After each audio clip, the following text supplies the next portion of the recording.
মাসআলা ওযু করার তরিকা ওযুতে নিয়ত করা সুন্নাত বিসমিল্লাহ দোয়া পড়া সুন্নাত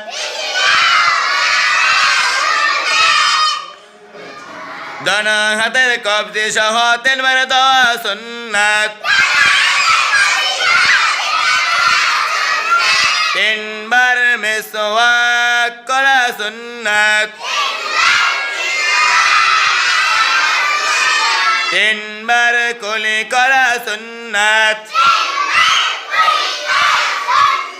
তিনবার নাকে পানি দেওয়া সুন্নাত